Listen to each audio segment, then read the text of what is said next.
বেপাৰীবিলাকে ইটো হিচাপ কৰে, ইণ্ডিয়ান 1 2 3 4 9 আৰু অন্যবিলাকে বুজি নাপায়। তাহাঁতে ইয়াৰ পৰা শিকি গ'ল আৰবী কাণ্ট্ৰি, আৰবৰ পৰা ক'ত গ'ল, ইউৰোপত গ'ল, পৃথিৱী জুৰি গ'ল। কিন্তু আমি অনুভৱ বহুত পাছত ডাঙৰ হওঁতে আমি অনুভৱ কৰিলোঁ আৰু এইটো কৰে। আৰু মই দ্বৈত অলপ আগতে কৈছোঁ, দ্বৈত সংখ্যা এটা আহিল, যেনেকৈ কম্পিউটাৰ অহাৰ লগে লগে 1 আৰু 0 এই দুটা সংখ্যাই চব লিখিব পাৰি। কম্পিউটাৰ কৰি আছে, আমি টিপি আছোঁ, জগনীতিয়ে কৈছে এইটো। এই যে দ্বৈত সংখ্যাটো আমাৰ আৰম্ভ হওঁতে শিকাবৰ সময়ত মই শিকাব লগা হ'ল, অলপ দিব লাগিব, অলপ ছুটি কৰিব শিকাব লগা হ'ল। তেতিয়া মই 4 পইচা 1 আনা, তোমালোকে নাজানা সেইটো 4 পইচা 1 আনা, 4 কি 1 টকা, এনে যেতিয়া শিকা কৰিলোঁ 4 পইচা 1 আনা, 4 আনাত 1 শিকি, 4 শিকি যে 4 বেজ, এই 4 বেজৰ যিটো অংকৰ প্ৰৱৰ্তন আছিল আমাৰ দিনত 56ৰ পৰা বদলিছে, যি নহওক সেইটো শিকাইহে মই দশমিক তাহাঁতক বুজাব লগা হ'ল যে 10 আমাৰ বেজটো হৈছে 10। এতিয়াও লিখে 3.15 ঘণ্টাত মানে হেৰি আৰম্ভ হয়, মিটিংখন আৰম্ভ হয়।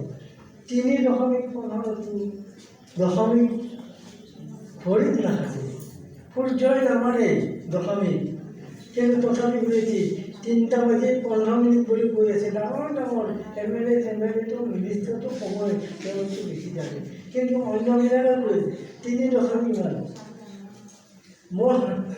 মই যদি কওঁ যে মোৰ বছৰ 90.1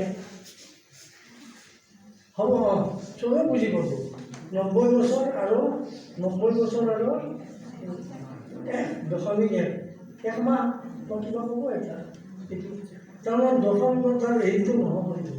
অৰ্থাৎ আজি ডেচিমেল যিটো 0.3 বুলি আমি কওঁ, সেইটো ডেচিমেল নহয়, সেই যুগত দশমিক বুলি কওঁ, কিন্তু 2 ভাগৰ 1টো দশমিক নহয় বুলি আজিও কওঁ আমি। ডেচিমেল 10টা সংখ্যা আছে, সেইটো এতিয়া নহয়। এইবিলাক মোৰ অভিজ্ঞতাৰ কথা কিভাৱে কৈছোঁ আৰু কথা হ'ল আৰু এটা নলবাৰী এটা কথা কৈছে যে ছাত্ৰবিলাকে যেতিয়া আগবাঢ়ি যায়, আমাৰ সঁচাই মনত আৱেগিক আমি হৈ যাওঁ, আৰু এইটোৱে আমাৰ মানে পুৰস্কাৰ। মাষ্টৰবিলাকে জানে মই আজি গামছা পিন্ধি কালি হেৰি কৰি থাকোঁতে এই গাড়ীবোৰে দেখা পাইছে, আমি আৰু এনেকৈ আমি ছেটিছফাইড। কিহত বেছি মোৰ ছেটিছফাইড যেতিয়া আমাৰ ছাত্ৰবিলাক বেছি বেছি আজি প্ৰথম মই আজি পেপাৰখন জনাইছোঁ, পেপাৰখনত যেতিয়া এইখনৰ কথা উঠিল, আজি পেপাৰত উঠিল কোনো মহন্ত এজনে, মহন্ত কৰি মই ফোন কৰিছিলোঁ কংগ্ৰেছুলেশ্যন কৰি, তাৰপিছত খনিলক কৰি মই খনিল বুলি কৈছোঁ। আচ্ছা, মই তোমাৰ কিতাপখনটো উন্মোচন কৰাৰ আগতে মই পেপাৰত পালোঁৱেই এই কথাটো লিখিছোঁ। খনিলে